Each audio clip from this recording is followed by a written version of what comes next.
Sir అమెరికాలో Trump government పెద్ద ఎత్తున జైళ్ళకి పంపిస్తున్నారు మన ఇండియన్స్‌ని అనే న్యూస్ వచ్చింది సార్. అసలు ఎందుకని జైళ్ళకి పంపిస్తున్నారు ఒకటి. 2 వీసా ప్రాసెస్ కూడా చాలా మార్పులు తీసుకొస్తున్నాడు ట్రంప్ అనే న్యూస్ వస్తుంది సార్. దీనివల్ల భారతీయులు ముఖ్యంగా అక్కడ ఉన్న ఉద్యోగాలు చేస్తున్న భారతీయులు గాని, అక్కడ చదువుకుంటున్న మన విద్యార్థులు కానీ చాలా ప్రాబ్లమ్స్ ఫేస్ చేయాల్సి వస్తుంది. అసలు ట్రంప్ నిర్ణయాలు వెనుకున్న ఆంతర్యం ఏంటి సార్? ట్రంప్ నిర్ణయాల వల్ల ఇండియన్స్ రకరకాల ఇబ్బందులు పడుతున్నారు. టారిఫ్స్ లేకపోతే ట్రేడ్, బైలాటరల్ ట్రేడ్ ఇవన్నీ పక్కన పెడితే మన వాళ్ళు అక్కడ దాదాపు 54 లక్షల మంది ఇండియన్స్ అమెరికాలో ఉంటున్నారు. ఇందులో ఇప్పుడు 54 లక్షల మందిలో చాలా మంది అక్కడే సెటిల్ అయిపోయారు.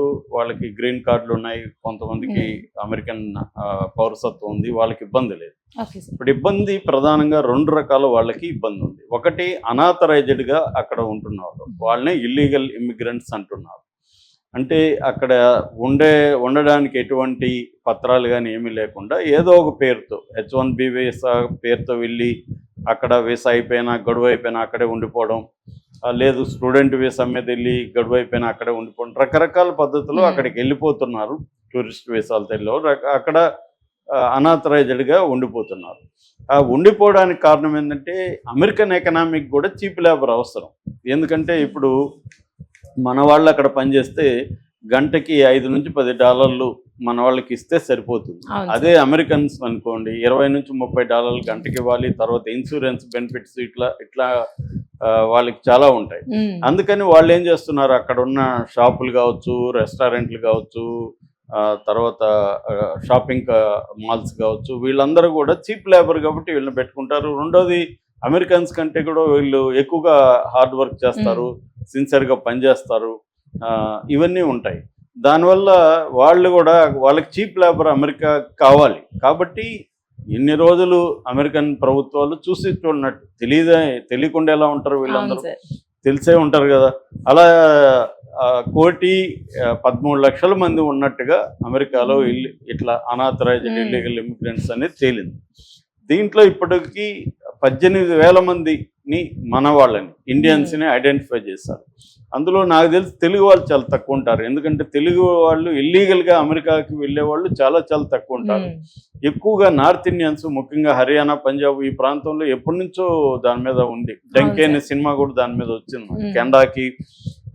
కెనడా నుంచి అమెరికాకి, ఇటు లాటిన్ అమెరికా దేశాల నుంచి బార్డర్ దేశాలు ఉంటాయి, అక్కడ నుంచి పంపించేస్తారు అన్నమాట. దీనికి ఏజెన్సీలు అన్నీ ఉంటాయి. అమెరికన్ అక్కడ బార్డర్ సెక్యూరిటీ వీళ్ళంతా కూడా కుమ్మక్కై ఉంటారు. దీని మీద అనేక సినిమాలు కూడా వచ్చాయి, మనకి డాక్యుమెంటరీస్ వచ్చాయి. ఎలా వెళ్తారో ఆ మధ్య కూడా ఫ్లైట్ ఒకటి అక్కడ ఫ్రాన్స్లో పట్టుకున్నారు. అందులో 300 మంది మన ఇండియన్స్ ఉన్నారు ఇల్లీగల్గా వెళ్తూ. ఇక్కడ ఏంటంటే 50 లక్షల నుంచి ₹1 కోటి ఖర్చు పెడితే మనల్ని ఇల్లీగల్గా పంపించేసే వాళ్ళు ఉంటారు. అక్కడ పోయినాక 50 లక్షల కోటి అక్కడ సంపాదించుకోవచ్చు. ఇలాగా వెళ్ళిపోయే వాళ్ళు చాలా మంది ఉన్నారు. అలాగా 18,000 ఇప్పటికి గుర్తించారు. ఇది 2,20,000 మంది ఇండియన్స్ ఉన్నారని చెప్తున్నారు, కానీ మనకి ఇప్పటి వరకు అయితే 18,000. ఇక్కడ ఇల్లీగల్ ఇమిగ్రెంట్స్ సంబంధించి ప్రధానంగా ఇప్పుడు ట్రంప్ కొన్ని నిర్ణయాలు తీసుకున్నాడు. ఆ నిర్ణయాలు ఏంటంటే, ఇందులో ఇల్లీగల్ ఇమిగ్రెంట్స్ అందరినీ క్రిమినల్స్గా ప్రకటించారు. యాక్చువల్గా అమెరికన్ చట్టాల ప్రకారం ఇల్లీగల్ ఇమిగ్రెంట్స్ అనేవాళ్ళు క్రిమినల్స్ కాదు, అది సివిల్ క్రైమ్. యాక్చువల్గా క్రిమినల్ క్రైమ్ కాదు. అంటే వాళ్ళని జైల్లో పెట్టడం అది చేయకూడదు. వాళ్ళకి ఫైన్లు వేయచ్చు, డిపోర్ట్ చేయొచ్చు, వాళ్ళని మళ్ళీ వేరే దేశాలకు పంపించడం, అది ఎక్కడి నుంచి వచ్చారో అది చేయాలి. అది చేయకుండా ఏం చేస్తున్నారంటే వాళ్ళని క్రిమినల్స్గా ప్రకటించాడు ట్రంప్. నిజానికి చట్టం ఒప్పుకోదు, కానీ చట్టం తేవాలని ప్లాన్లో కూడా ఉన్నాడు ట్రంప్.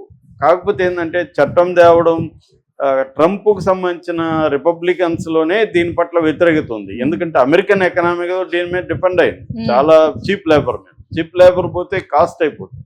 కాస్ట్ అయినప్పుడు గూడ్స్ పెరుగుతాయి, కన్జ్యూమర్ బర్డన్ పెరుగుతుంది.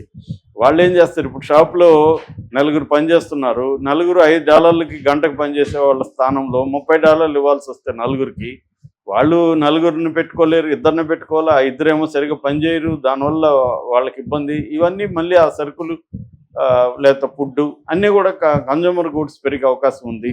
సో ఇలాగా అది రిపిల్ ఎఫెక్ట్ రకరకాలుగా పడుతుంది. దానివల్ల అమెరికన్ ఎకనామిస్టులు కూడా ఇదంతా ట్రంప్ చేస్తున్నది సడన్గా అలా చేయకూడదు, దీనికి ఒక ఆర్డర్ ఉండాలి, ఒక్కసారిగా నువ్వు 1,30,00,000 మంది 13 లక్షల మందిని తరిమేస్తానంటే ఎలాగా అనేది అక్కడ కూడా ఆందోళన ఉన్నాయి. కానీ ట్రంప్ వినట్లేదు. సో ఇప్పుడు ఏంటంటే ఒక 30,000 మందిని గౌంతనామా బే అని ఒక ఏరియా ఉంది. అది ఎక్కడంటే మెక్సికో దీంట్లో బార్డర్లో ఉంటుంది. అంటే అది వాళ్ళది, మెక్సికో వాళ్ళది, అమెరికా ఆక్యుపై చేస్తుంది అనేది మెక్సికన్ ఆరోపిస్తుంది. కానీ వీళ్ళ కంట్రోల్లో ఉంటుంది, అమెరికా కంట్రోల్లో. కానీ లీగల్గా అది అమెరికన్ది కాదు. అందువల్ల అక్కడ ఒక జైలుని, మిలిటరీ జైలుని పెట్టారు ఎప్పుడో అమెరికా వాళ్ళు. పెట్టి ఈ టెర్రరిస్టులు కావచ్చు, అమెరికాకి నచ్చని వాళ్ళు కావచ్చు, వీళ్ళందరినీ అక్కడ వేసేసి, అది అత్యంత క్రూరమైన జైలు. దాని మీద సినిమాలు కూడా, గౌంతనామా బే పేరుతో సినిమా కూడా ఉంది, చాలా సినిమాలు వచ్చాయి. అంటే మామూలుగా అయితే అమెరికాలో టార్చర్ అనేది బ్యాన్ చేశారు, టార్చర్ చేయకూడదు ఎవరిని. కానీ గౌంతనామా బేలో టార్చర్ చేస్తారు, ఎందుకంటే అది వీళ్ళ చట్టాల కిందకి రాదు కదా. కాబట్టి అక్కడ పోయి వాటర్ బోర్డింగ్ అంటారు. మీరు సినిమాల్లో, ఇంగ్లీష్ సినిమాలు చూస్తుంటే వచ్చుంటాయి. ఈ మధ్య ఇండియన్ సినిమాల్లో కూడా పెడుతున్నారు. ముఖం మీద ఒక గోనె సంచో అట్లాంటిది కట్టేసి దాని మీద వాటర్ పోయడం, దాన్ని వాటర్ బోర్డింగ్ అంటారు. ఇంకా రకరకాల టార్చర్స్ అక్కడ చేసేదానికి మిలిటరీ జైలు పెట్టారు. ఇప్పుడు ఆ మిలిటరీ జైలు పక్కనే ఒక ఈ ఇల్లీగల్ ఇమిగ్రెంట్స్ కోసం కూడా ఒక జైలు అక్కడ ఏర్పాటు చేశారు. వీళ్ళకంత క్రూయల్గా ఉండకపోవచ్చు, కానీ ఆ ప్లేసే ఒక భయంకరమైన ప్లేసు. అదేమి చట్టాలు వర్తించు, అమెరికన్ చట్టాలు. అలాంటి ప్లేసులకి ఆల్రెడీ ఇప్పుడు తక్కువ మంది ఉన్నారు, అక్కడ ఉన్నారు ఇప్పటికి కూడా. ఇల్లీగల్ ఇమిగ్రెంట్స్ లో క్రిమినల్స్ అనే వాళ్ళని కొంతమంది, అంటే ఇల్లీగల్ ఇమిగ్రెంట్స్ గా వెళ్ళి అక్కడ క్రైమ్ చేస్తారు కదా, వాళ్ళని ఇల్లీగల్ క్రిమినల్స్ అనే వాళ్ళని అక్కడ పెడుతున్నారు. ఇప్పుడు ట్రంప్ ఏం అనౌన్స్ చేశా అంటే 30,000 మందిని నేను అక్కడ పెడతాను, బెడ్స్ రెడీ చేస్తున్నాను అని అనౌన్స్ చేశారు. అందులో విజువల్స్ ఆల్రెడీ వస్తాయి, గొలుసులు వేసి కట్టేసి తీసుకెళ్తున్నారు. అది మరి ఎన్ని రోజులు పెడతారా ఆడ, అది ఏమన్నా పనిష్ చేస్తారా, అది పనిష్మెంటా? పనిష్మెంట్ అయితే మెయిన్ ల్యాండ్ అమెరికాలో ఎందుకు పెట్టట్లేదు, అక్కడ చట్టాలు వర్తించట్లేదు. దీని మీద ఇంటర్నేషనల్ సమాజం కూడా చాలా తీవ్ర వ్యతిరేకత వస్తుంది. ఈ 30,000లో ఇండియన్స్ ఉన్నారా అనేది ఇప్పుడు పుకార్లు వస్తున్నాయి. ఇండియన్స్ కూడా ఉన్నారు ఆ 30,000 అని. కానీ మరి మన వాళ్ళు వస్తాయి అంటే, ఈ మధ్య కూడా తెలుగు వాళ్ళు కూడా కొన్ని క్రైమ్స్ లో అక్కడ దొరికారు. సో ఇండియన్స్ కూడా అక్కడికి వెళ్ళినాక క్రైమ్స్ లో చాలా మంది చేస్తున్నారు. సో వాళ్ళల్లో కొంతమంది ఇల్లీగల్ ఇమిగ్రెంట్స్ ఉన్నారు.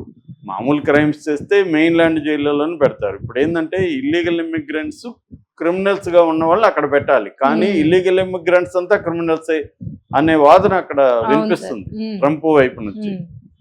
ఇది ఒక ఘోరమైన విషయం.